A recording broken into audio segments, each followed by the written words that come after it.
Hey, it's Rachel Cooke, your modern mentor. I'm the founder of Lead Above Noise, a firm specializing in helping teams and organizations optimize their working experience. I use a framework to help companies understand the employee experience.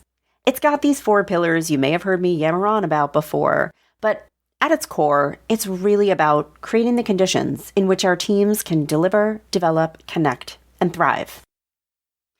What's been so interesting to me over these past few years is how the lens of these pillars has really helped me make sense of what's been happening in the world of work. Like really early in 2020, when the corporate world went remote, like overnight, companies understandably were focused on that deliver pillar. They were asking questions like, how do we do our work and equip our teams and meet with our clients and customers? The logistics of just getting work done got so hard. And so deliver was where I was focused. After a few months, the question shifted to that connect pillar. Now the conversation was more like, okay, we're getting our work done, but we are all feeling kind of isolated and lonely. We've hired new people we've never met in person, and Zoom is sucking the life out of us. How do we start to reignite a feeling of connection? And so that's where I focused. And then at some point, the Great Resignation hit, and suddenly companies were like, hey, we need to invest in our talent so they don't leave us. We need to remind people we care about their growth. We want to help them achieve new things and feel challenged and expanded. And so that develop pillar became the driving force. Can you see where I may be heading next? Yes, it is time to thrive, because these past few months have been a new brand of draining and exhausting. There's been creepy corporate surveillance and talk of recession, and we've seen layoffs, or even just have had anxiety about the possibility of layoffs. Our tanks are running near empty, and leaders are finally recognizing the need to get some thrive back into the workplace to refuel and recharge their teams. So if you or your team or your workplace has been running near empty lately, let's talk about a few strategies you can use to start to reinfuse a feeling of thrive around you. Thriving, for me, is about wellness.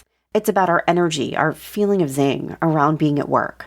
And 3 trusted levers I like to pull are balance, appreciation, and recognition. So let's start there. Balance, for me, is not about having a perfect day. It doesn't have to mean signing off exactly at 5 p.m. or doing daily yoga.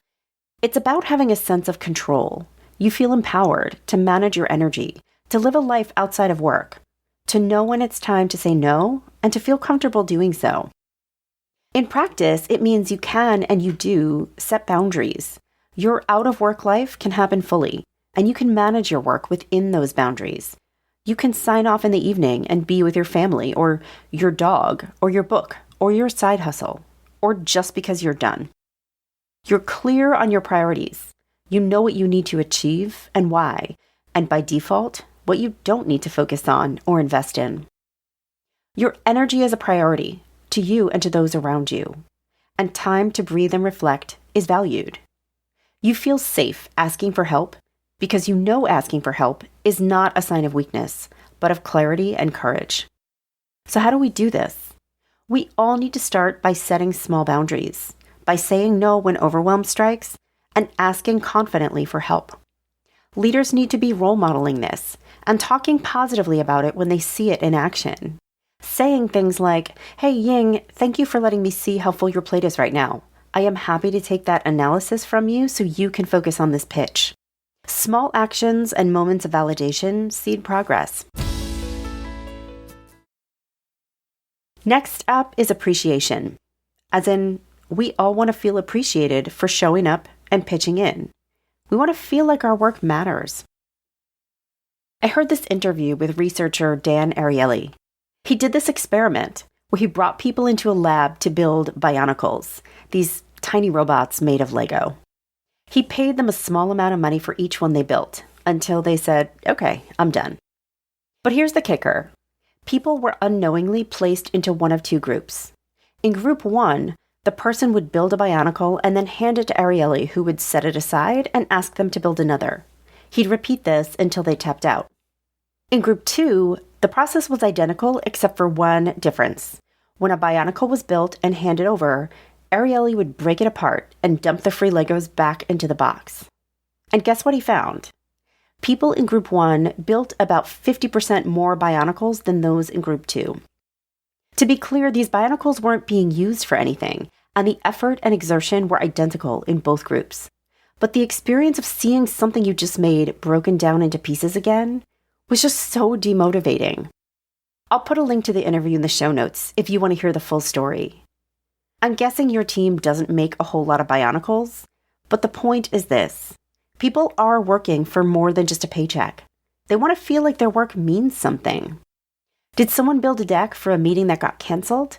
Thank them for an insight you took from their data, or tell them you still plan to use that deck in your next one-to-one with your boss or a colleague. Did a colleague recommend a book or a podcast that you consumed? Let them know you valued the reco. Tell them something you learned and applied. As priorities shift and as projects get decommissioned, don't let people feel like their time and energy were wasted.